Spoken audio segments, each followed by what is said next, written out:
Welcome to the Sex, God, and Chaos podcast, a conversation built to help you address the mess, connect the dots, and defeat addiction. Doing your work matters because if nothing changes, then nothing changes. Life is tough and we're here to help. I'm your host, Ben Derrick, and as always, I'll be joined by Roan Hunter. Let's jump right in. I've been looking forward to this. Carl sent me his book, I guess a couple of months ago, and it's an interesting book. I was telling Ben and I were talking earlier, and we were talking about all the lame books that we've read about the Song of Solomon, and there's a lot of those, and it's like, oh gosh, this is terrible. However, Carl's book is not that. And Carl was kind of referred to me by a friend, mutual friend, Terrell Clemens, who's the editor at Salvo Magazine. And if you don't get Salvo Magazine, I'm going to put in a plug for them. It is a thinking Christians magazine. The articles in it go deep. So I knew when Terrell recommended, thought he might be a good guest on the podcast, and told me a little bit about the book. I was like, okay, that's all I needed to know. And so, man, Carl, we are glad to have you joining us today. Welcome. And I'll just, the title of the book is, I love the title, Fire and Song, God's love song, your love story, Carl Leonbauer. I did pronounce it right? That's close enough. Yeah. Okay. Yeah. Well, I'm from Mississippi, so I don't know. It's the Southern pronunciation. Yeah. So, man, so glad to have you on the podcast today. It's just excited. You're going to spend a few minutes talking about this work that you've poured your heart into. Honored to be here for sure, and very excited to find the intersection of Song of Songs and some of the brokenness that you guys are addressing on a daily basis, and I want to let God's word speak. And so excited for our conversation today. Thanks for having me. Amen. Well, and just for our listeners, Carl is he's a pastor, and he has listened to the podcast, and our regular listeners know I sometimes, it's mostly just Ben. I give pastors a lot of grief, but Ben he's a recovering pastor, but Carl is an active pastor, so I got to give him props. Like, no, I'm coming on the show, I'm going to be a good pastor on the show. So we're glad to have a good pastor on the show. Yeah, well, appreciate that. That's generous. Yeah. I mean, we could talk a long time about that too. The fact that the church needs to be a place that gives grace, and the church also needs grace, and so here we are to give grace to each other, and away we go. Absolutely, yes, sir. So, man, just. So this book is just it's just come out. It's on Amazon, all the good stuff, so how did this come about for you? Yeah, so often as a pastor, if I'm leading the Bible study, it's relatively easy for me to go find a good resource that I can then fall back on, and I can study, and then I can teach. 2015, I was challenged by a younger pastor in training, and it was almost like a dare. He was saying, I'm going to teach a Bible study on Ecclesiastes, and this other guy's going to do Proverbs, so let's complete the triad, dare you to teach Song of Songs. And I thought, you know what? I don't know much about it. I'll get a couple good books, and away we'll go. And I ordered a couple of books, and they weren't good. And so what happened is I started having to really work hard to teach this real simple. I think there were probably 4 people in the class. I mean, it was like nothing. But the harder that I worked, the more I realized that there was incredible depth here. And this is a book of the Bible that most people barely even know it exists. Yeah, maybe you read through it once, I don't get it, and then you move on. Churches don't teach on it, and doesn't reach the pulpit very often. And yet, as I got deeper into it, I started finding not only was this book helpful for marriages, but this book is speaking into our society at a time when our society doesn't even know what marriage is supposed to look like. We don't even know what male and female means anymore. And here is this beautiful picture given to us in the scriptures, already sitting on your nightstand, that has so much to say. So that started to work in me. It started to have an impact in me. It started to transform my marriage. And then I found it just kept coming out of my mouth. I'd be sitting with somebody in kind of a counseling type setting, and I would realize that deep down, a lot of what was going on beneath the surface had to do with a broken heart because of the way that she had been treated by somebody at some point, some guy at some point, and she needed sexual healing in order to get to a place of being able to move forward with things that she didn't even realize that was related. And I would go to Song of Songs, and I would start to talk about some of the ways that God designed us to work. It impacted my understanding of what was going on beneath the surface in people as I was ministering to them. And I kept wanting to reach for that book that I could hand to somebody, and they would take it and they would get it. And I just never found it.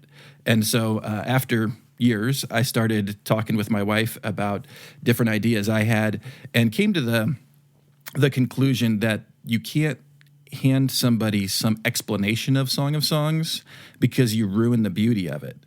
And so what I wrote was a book that takes Song of Songs, puts it into a person's life, so you can read a story. 2/3 of the book is basically a novel, and you can see it at work, which is really, this is the way that God has always worked. The idea of sitting around a living room with 10 of your close friends and talking about, with your Bibles open, talking about the words on the page, that's new.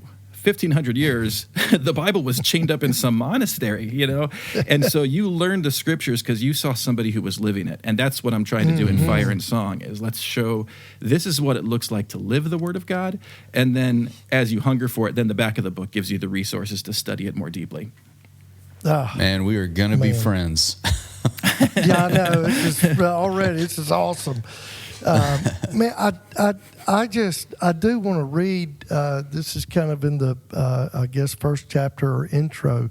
But boy, I read this this morning, and Ben's not going to believe it, but I actually teared up. It's weird.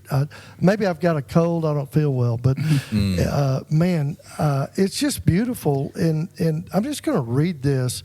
Because I think it really sets the tone for what you were after in the book. It says, the Song of Songs is the greatest of all songs. It is a music that has been written into the heart and soul of every human being, and a song that God himself sings for his beloved. We're meant to spend our lives singing along, singing a music that is so compelling it becomes evangelism, so captivating it becomes discipleship, so transformative it produces fellowship. And yet, in recent generations, the melody has grown faint, the rhythm has been disrupted, and the harmonies have faded from the memory of our society. The Hebrew poetry in which the song is recorded is indecipherable to all but a handful of scholars, and the Song of Songs has become the domain of academics working at the fringes of biblical studies. Rarely does the Song of Songs reach the pulpit, and even more rarely in anything other than snippet form. The greatest of all songs is seldom studied and inadequately explained, but the real tragedy is that there are so many homes, marriages, and churches where the greatest of all songs is not being sung. Man, that is beautiful. It is powerful, and it is very, very true. Yeah, I love that. I think, and thinking about the folks who are tuned into this podcast, that's what brings them here, right? They have this deep hunger that says there is something beautiful, and I want to believe it can be mine. I want to believe that there is someone who loves me like crazy, and I want to believe I can be part of loving someone with that kind of love. And God intends that to be marriage and sexuality, that deep, powerful sex drive is intended to drive us to a love that has nothing to do with sex, but that's not about sex. It's about giving of self, receiving of the gift of someone else, and doing it all in the presence and to the glory of God. And so God has this passionate love, and that's, I mean, for your listeners, that's the most important thing to walk away with. God is already crazy about you. And just because there's someone in your life who has left you feeling broken doesn't mean that's not true. And when we can take that leap of faith into believing the love that God has for us, it equips us and it sends us into life and into marriage with a powerful love to give. And that itself is so life-giving. So yeah, I can't remember where, but at some point, it may be in the study section or in that last part where you talk about the chiasm in the Song of Songs. We won't get into that, but dude, when I read that, you had me at hello, because I'm a Hebrew scholar wannabe, but I just I've dabbled in it, and more. Man, the language is it's so beautiful when you start looking into it, and then I always say I get pissed off because where we are today with our translations and our evangelical world, it's like, man, it's so far off from what the original text was trying to convey. And so I certainly appreciate just that Hebraic aspect of, obviously it's Old Testament, so you got to go there, but bringing that part in, because you've got a lot of other parts of that, but man, I think it's certainly that comes through in the book of just the deeper kind of message of what the Song of Songs is all about. Yeah. Well, the goal in the book was for me to do the really hard work so that you could profit from it. And so I certainly had to spend a lot of time looking closely at Hebrew words and trying to deeply appreciate the Hebrew poetry, and then hopefully to hand that to you so you don't even notice that there's Hebrew behind it, except for, like you're picking up on the word chiasm. And of course, there's places where I have to say, here's a little nuance to the translation and that kind of thing. One of my favorites, actually, in chapter 1 of Song of Songs, I think the translation I use for the book, it just translated, our couch is green. Which is like, that's the lamest thing to say ever. Our couch is green. And then you look at couch and you look at green. And the word couch is translated in Proverbs and it's described there as the place of intimacy, right? And then the word green it's a word that means full of life. It's saying our marriage bed is full of life. It gives life, and it's full of life. And so here you are, Song of Songs, chapter 1. And if you can appreciate that, then I think every man listening to this podcast is like, man, I want a green couch. But that's very true. Buy stock in the Green Couch Manufacturing Company, because that's right. It's going to happen. That's right. But it just gets lost in translation. So doing some work and getting into that is deeply rewarding. And hopefully it hooks people to say, I want what God has to give me as I get deeper into His Word. And the thing with Song of Songs, as you guys were talking about, lame books on Song of Songs, there's also just outright crazy books on Song of Songs. Oh, yeah, there's that. and so to interpret Song of Songs faithfully, it takes you all over the Scriptures. And so I find myself constantly drawing on the rest of what God has to say. And so that too becomes, you're here, maybe you're hooked because you want a certain relationship with your wife, but then you stay and you find a deeper relationship with God that impacts you in some even more profound ways than you ever anticipated, which I think, again, is exactly why God gives us this deep drive towards the opposite sex, because He wants to take us into a deeper relationship with Him. And it's why He designed marriage. I'll say it this way: God designed marriage to fail if we try to do it without Him at the center. He intends that to lead to a place where we realize this isn't working, because He wants to be a part of it, all of it. Yes, and that certainly is the mystery, I think, that Paul references for sure. And just the in that section where you kind of take it and you kind of like look at those elements of relationship that are happening from conflict, that's in there, and then kind of the healing part for one another. There's and I mean, because those are practical matters when we get into any relationship. But I think I just know for me personally, reading Song of Songs, it's like I don't think I'd ever seen that part of like, well, that's what this is really talking about. And so, man, it's just not only is it just the beauty and the poetry, but it's also there's a lot of practical pieces that are in there. Yeah, I think so. There's a challenge there because a lot of times we want to kind of distill the practical down to give me 3 or 4 principles to work on, something like that. Especially men. Yeah. Give me a list. Yes. Right. Yes. Tell me how to fix my relationship, and I'll do step 1, 2, 3, 4. But if I have to feel, no. yeah, it's not doing that. Yeah, but but Song of Songs, what it does, it doesn't give us principles. It gives us a picture. It gives us a chance to kind of to dive into it, to explore it, and to then pursue what we're hungering for and let God lead us into something that is better and deeper than what we had ever even set out for. And so you see conflict. You don't get, here's how you compromise or here's how you work things out. What you get is this sense of his deep respect, his deep interest in her, his ability to make her feel safe so she can express herself, so that then they can start to reconnect at this deeply emotional way. And Song of Songs is full of sex, but not the way that most people are looking for or expecting. Maybe if they open and like, I want to find the sex in the Bible. What it's full of is it's full of a relationship that keeps overflowing into physical intimacy. And so then, because she feels safe and loved, then you get a passage that alludes to their physical relationship in a beautiful way. And then I'm in Song of Songs 2 right now. If I turn the page into Song of Songs 3, you get more conflict, more brokenness, but now she becomes the hero who's going to try to restore the relationship.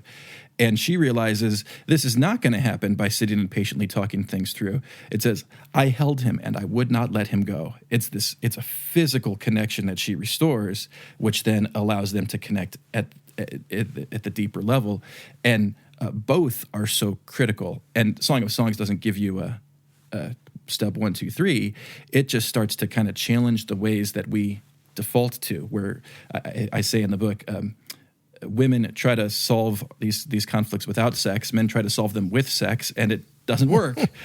If you reverse the two, you might make more progress and get a little closer. So yeah, so man, true. you said that real quick. I don't want our listeners to skip over that. That may be the smartest thing I've heard in about, 10 years. I would love for you to kind of dig into that, maybe repeat that and dig into, because it sounds like there's a lot of skin knees and practical wisdom behind that statement. Yeah, without a doubt. So what I'm describing is the way that we tend to try to meet we tend to assume the other person needs what we need. So in a marriage, you have a man and a woman, and most of the time the woman is feeling more need for a deep emotional connection, and the man is feeling more need for a physical connection. That's how he's going to feel loved. And as long as we keep trying to fix things by staying kind of in our own comfort zone and going back to our own, to what we need, and try to meet that need in the other person, we're missing the point. So what you see when marital conflict is at its best, because it's never absent, but when it's at its best, we are taking each other's sides. And his concern is that she feels emotionally safe, secure, and loved. And her concern is that he feels loved, which usually means there's a strong physical connection. And so giving attention to the opposite of what comes naturally to us is that's what's going to help us to move forward, which is, frankly, this is Christ-like. Husbands, love your wives as Christ loved his body, the church, and gave himself up for.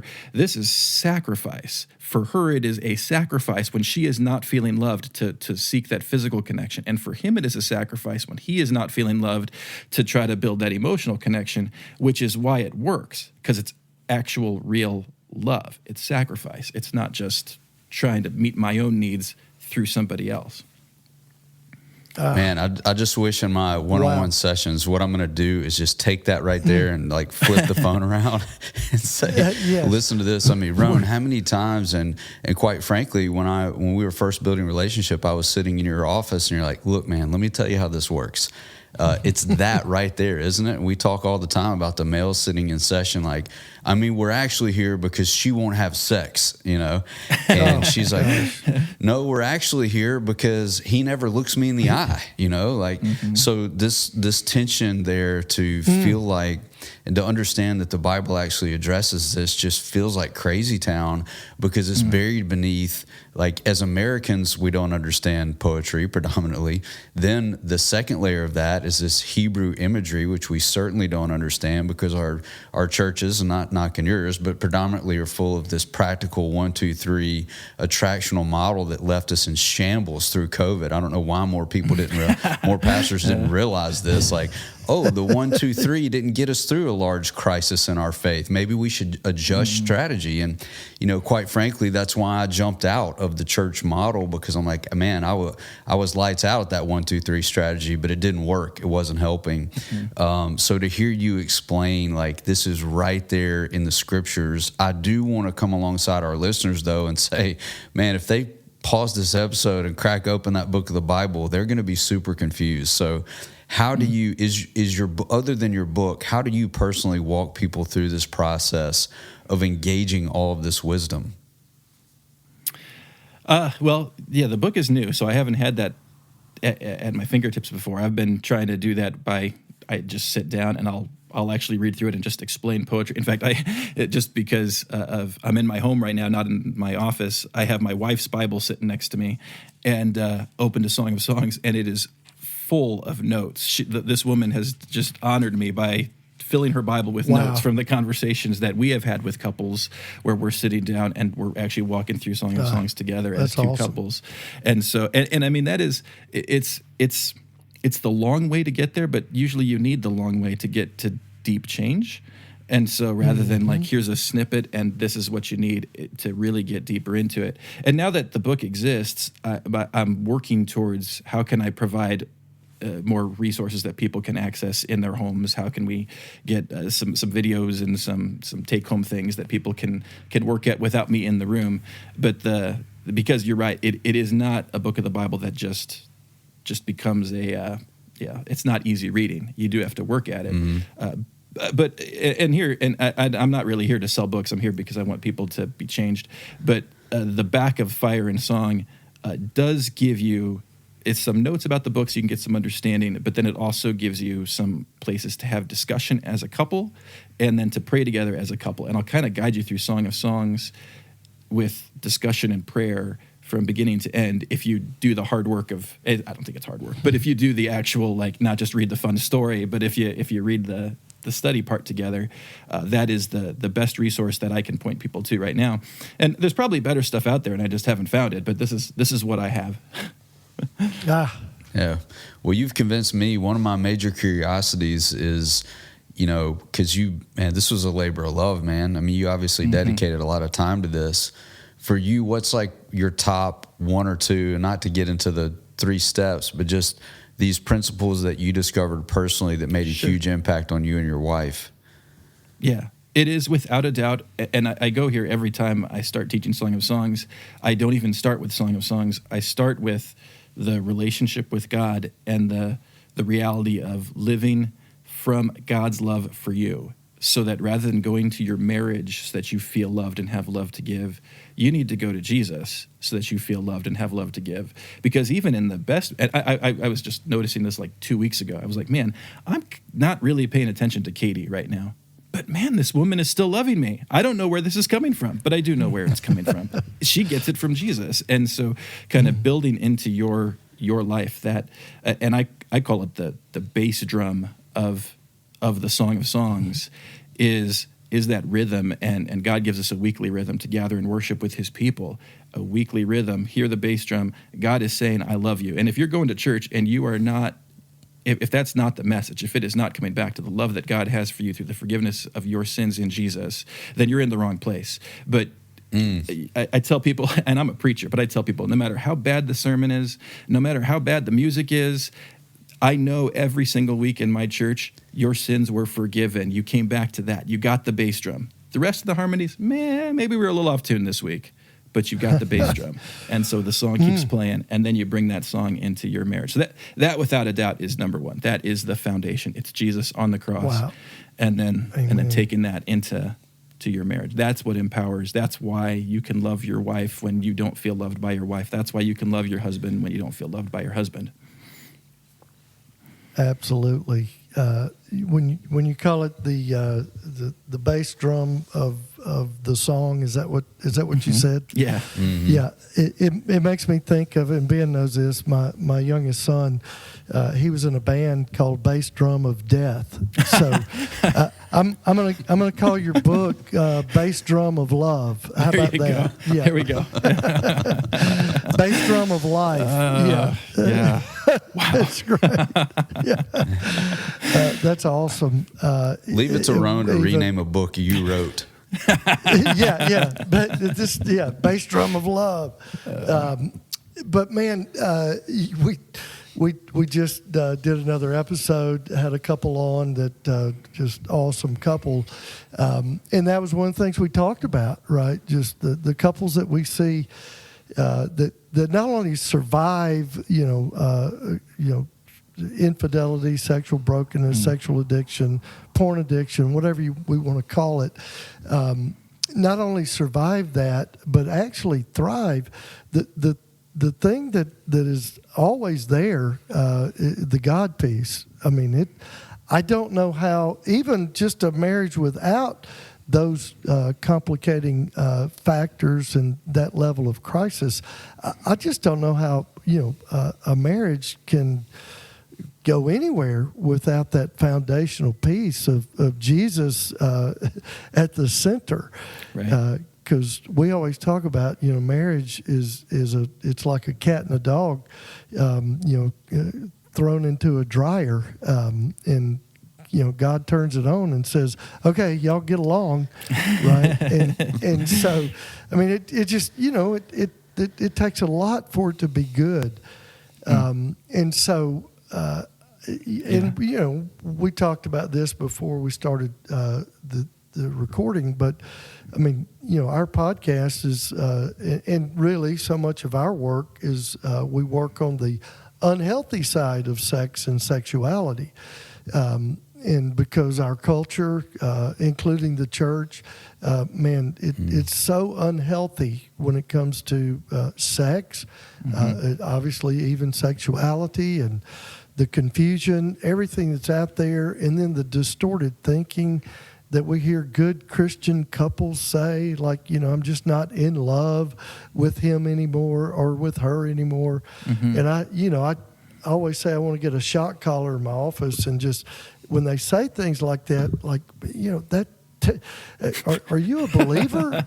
Like, where this is Hollywood romance stuff, but just the distorted thinking. Yeah. And then, of course, when there is the sexual brokenness, as we call it, yes, and that is rampant today. But we always talk about our goal in working with a couple, working with a marriage, is the movement from what we term false intimacy to true intimacy. Right, the marriage that God intended us, all of us to have. He didn't call anybody to be a marriage martyr, and I just got to stay in this because God told me to. We see that too in a lot of good Christian couples, and I always say, man, God hates divorce, and boy, He hates that too, because I think you say it in the book. I mean, even in that first part, an older couple that has been together for a long time, and you see them, and you can tell, they actually still love each other. They even like each other. Wow.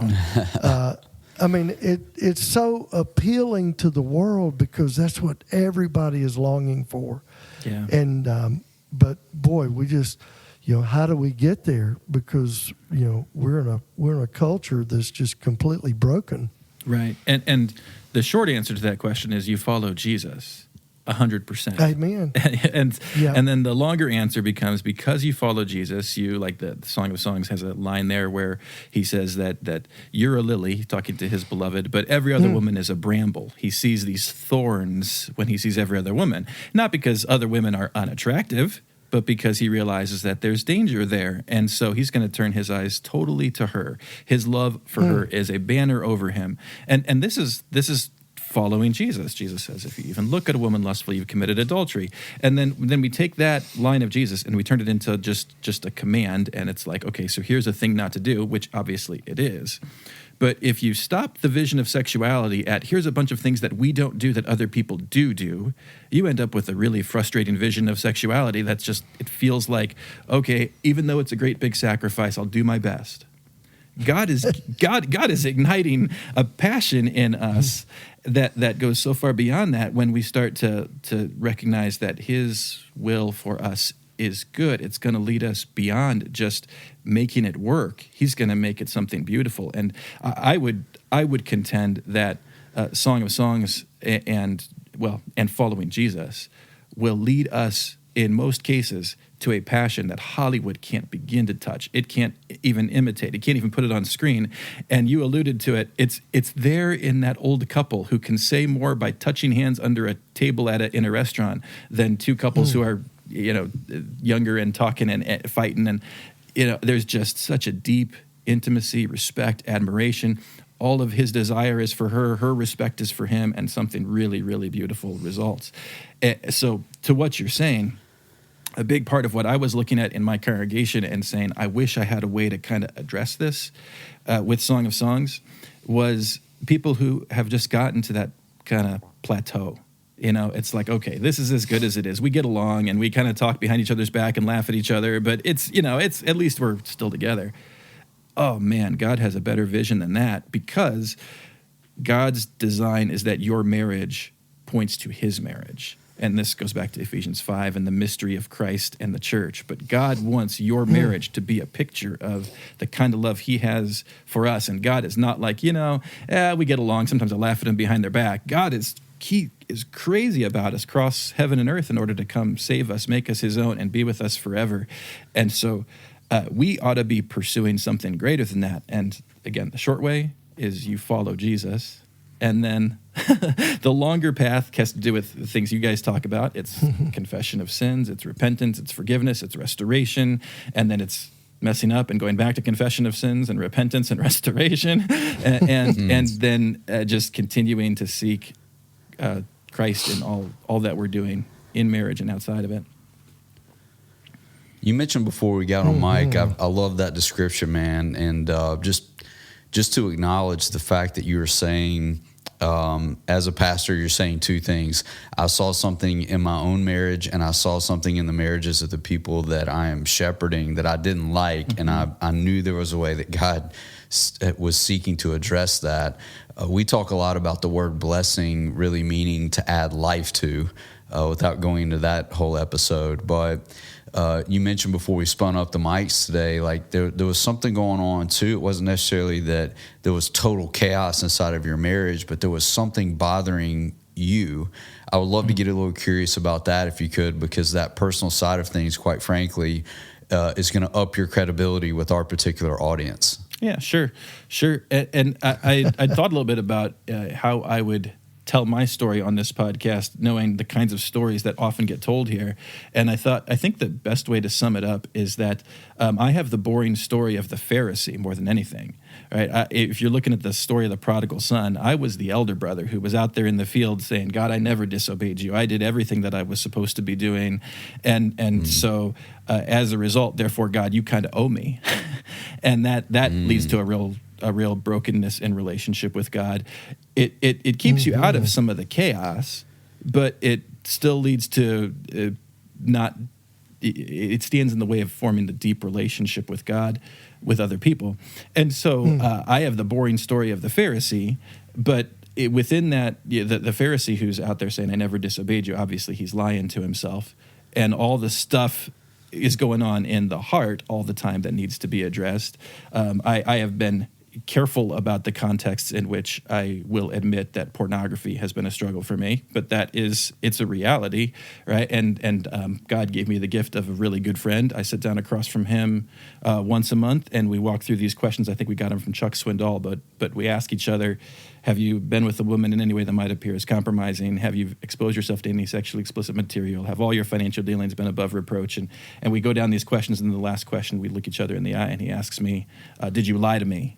And it's funny how often there's something at that moment where it's like, I could have been more fully honest. And the beauty of that for the Pharisee is that it keeps driving deeper and digging until I see the mercy that I need, even if I haven't had the chaos that forces the disclosure, the discovery that you guys talk about. But it seeks that discovery so that I can take it to God, live in His mercy, and then share it. And that's just a little glimpse, but without a doubt, there's all the. I like the phrase "there go I, but by the grace of God." Right? I do not in any way see that there is some difference between the person whose sexual addiction manifested in huge brokenness, and the pastor in the pulpit who's just got the lust in his heart. That we're the same, fighting the same battle, fighting the same enemy, and there go I, but by the grace of God, which has enabled me to minister to people with every kind of brokenness, right? Because no matter whether it's a sexual sin or it's the financial temptation or it's bitterness and resentment, if you search deep enough, guess what? It's you, and that it's there. And I mean, Jesus sets the stage for this too when he says that whoever has been forgiven much loves much, which means if you ain't been forgiven much, you ain't much of a Christian. you need to find. You the can't sense say ain't living that far north. What are you doing here? You're confusing me, man. I know, man. You're speaking our language. I love it. Roan, you would say, I know you talk about this quite a bit, Roan, but when it is not uncommon to be sitting in a session with a couple and the older brother and the younger brother are both represented in the marriage. So the fact that you're talking about this, Carl, in a way that you're navigating it, understanding and having an awareness of where you sit, that is incredibly unique, man. Really, actually, the word I'm struggling not to use is inspirational. Appreciate that. Well, it's certainly unusual. Right. So yes, and man, it is encouraging. As you say, I mean, we're all broken. It looks different, and sometimes it's more of it, but we're all we're broken. We're fallen human beings living in a fallen world, and I think I loved Dallas Willard. One of the things that he often said was like, the Bible does not begin in Genesis 3, right? It seems to in a lot of churches. But, at the end of Genesis 2, God looks at his creation and he says, it is good. It is very good. And certainly I think this, around sex and sexuality, that obviously was the created design, this beautiful gift that he's given to a husband and wife. And, inside the bounds of that marriage, where people are, communicating and talking and connecting and all the good stuff, it's like, man, it's a wonderful, beautiful thing. However, the way you reference that in the book, romance and sex are such powerful idols precisely because God created them to point powerfully to Him. Satan is most effective when he's able to corrupt something that God created good and offer it as a replacement for God. And boy, that's just where we are in our culture today. And I mean, people are just, dazed and confused when it comes to sex, because it is, way overrated and overweighted as far as, the way that it's typically seen. But, I think, for me, what you're offering, and just certainly here on the podcast and in the book, is just this. I mean, it's what it was actually designed to be, and even I talk about this often. After 43. Wait a minute, I'll get this wrong. 43 years of marriage this year, plus 5 of dating.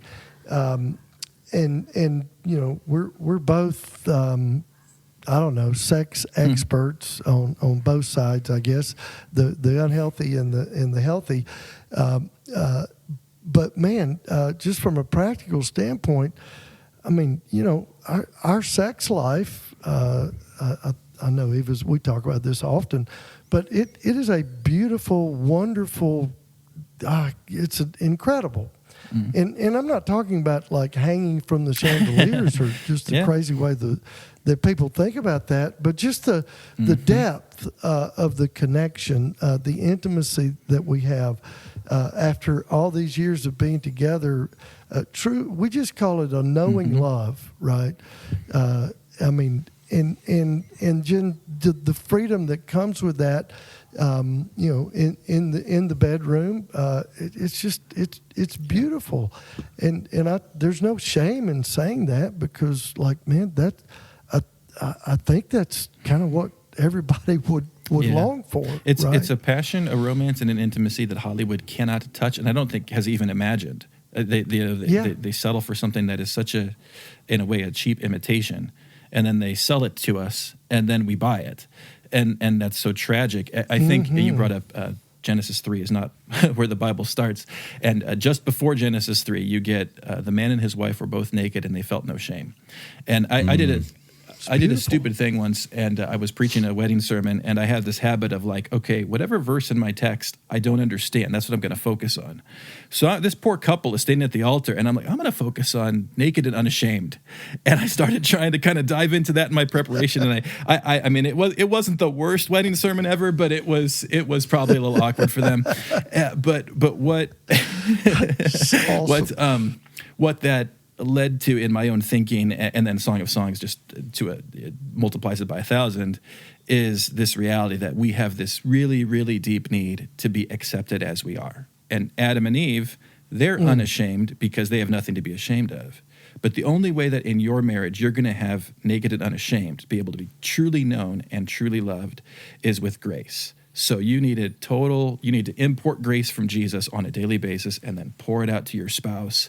And then you can start to have this opportunity to be truly intimate, to be safe to share yourself with each other. And the more deeply you share yourself with each other and all of those other emotional and relational levels, then your physical relationship also prospers. Your couch is green, and you get to experience this deep intimacy that's lived out in a flesh kind of way too, which God designed us for and designed to give to us, and designed for us to give as a gift to each other. I tell people lots of things, but one is it's always a mistake to focus on sex. Like, sex just should not be a thing that you care about. You should be focused on her, because it's usually a guy I'm talking to at this point, right? You focus on her, and then let that overflow into a physical relationship. And so you have the focus on sex is just missing the point. And if we focus there, then we settle for something less than what God has to give us.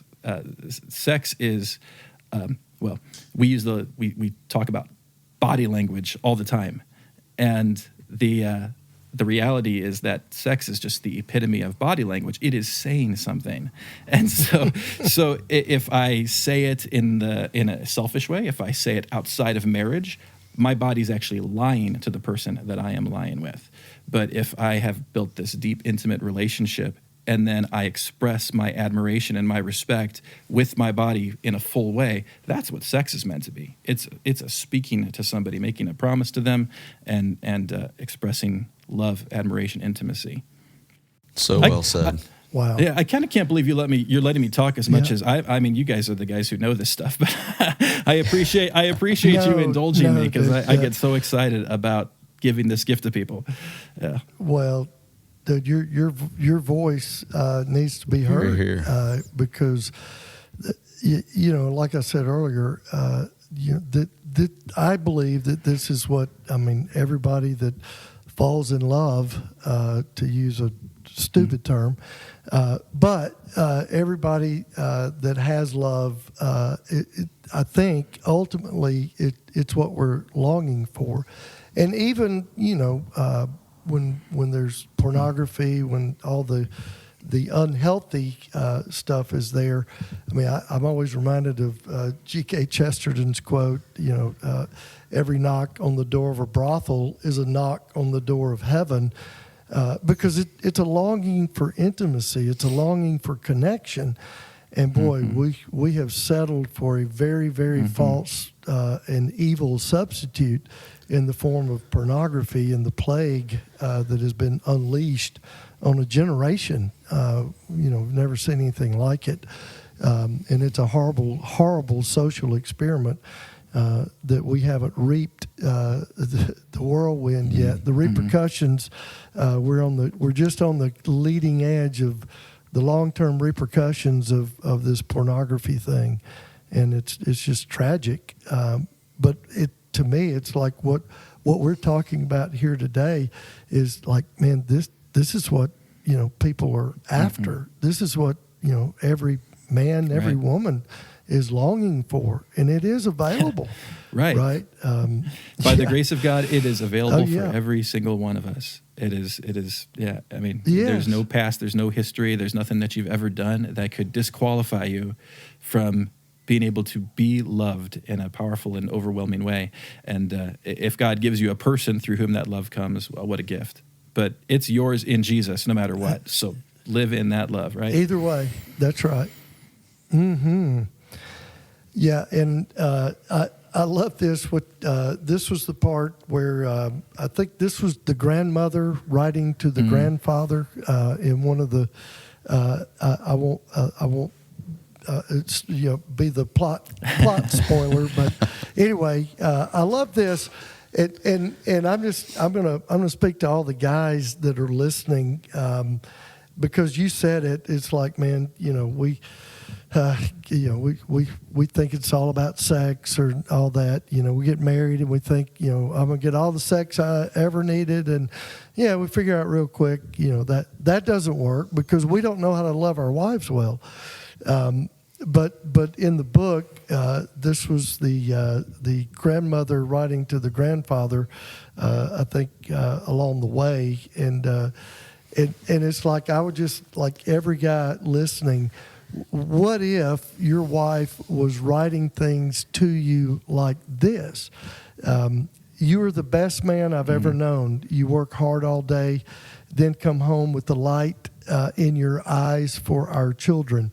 When a neighbor stops by who needs to talk and halt the project you're working on and give him your undivided attention. And in the moment I need you, you are there for me. Your love for me is never in question, and nothing makes me feel more cherished than seeing the way your eyes shine when you look at me. Now, dude, there's guys listening right now that are cussing, right? Like, I wish my wife, she'll never do. Well, okay, if she's not doing that, there may be a reason for it. And you may be it. And you could be the reason. And so there's so much that kind of goes into, you know, the healthy dance of the bass drum of love in the Song of Songs, as I'll call it. But boy, I think these are the things that, like I say, Ben knows this. We sit with so many men, and we hear that type of thing. Gosh, I do all this stuff, and I'm a good provider, and blah blah blah, and it's just never enough. Well, there's a lot of times there's a reason for every behavior, and again, not that every woman is not innocent. They've got their own stuff.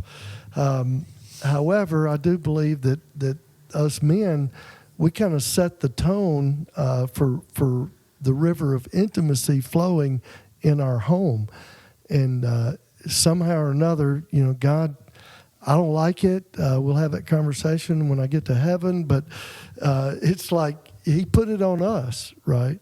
And if we can figure this stuff out, man, it changes everything. Man, I know Ben, as he's enjoyed it as much as I have, just having you on and kind of unpacking this, because this is such an important message, because this is, like I say, this is the ultimate goal of the work that we do. And I guess I should add a disclaimer. I may have said this earlier. I don't think I did.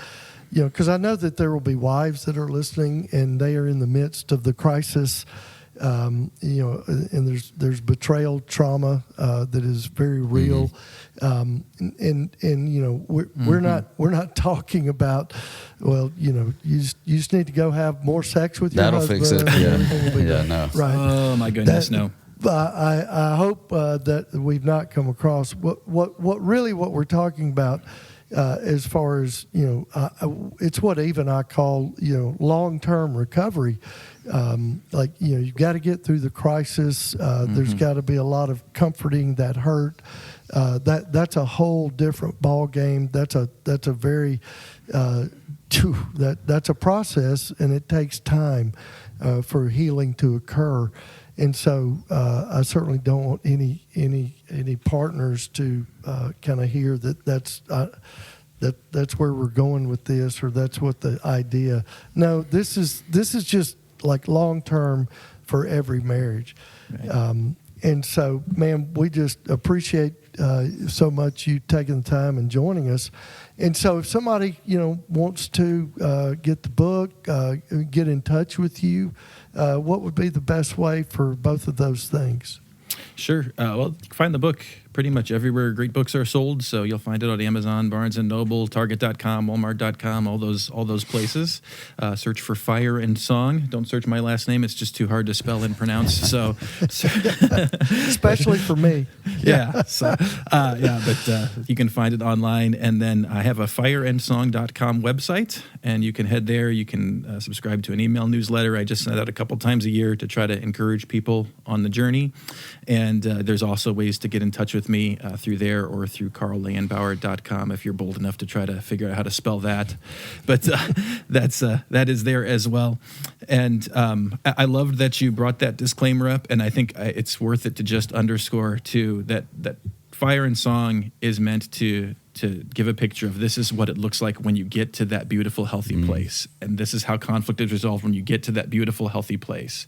But getting there, you're going to need a Ben, you're going to need a Roan, you're going to need good friends, you're going to need people who support you. I even underscore that at the end of the book, that a book is no substitute for the community that you need in order to have a good, healthy relationship with God and with spouse. And so start there and then get the book down the road, and hopefully it will bless you. Well, it's settled. We're all friends now, that's for sure. Believe it, we. Yes, exactly. You're a pastor that made the cut. We got to get you down to Mississippi. Yes, and I deeply appreciate that. Yeah, right. You are in the circle of trust, man. You're in. Yes. Yeah. Well, thank you guys. It has been an honor. Really appreciate it. Awesome. Thank you, Carl. So appreciate it. To learn more about what you've heard today and to engage with the Sex, God, and Chaos team, visit sexgodchaos.com.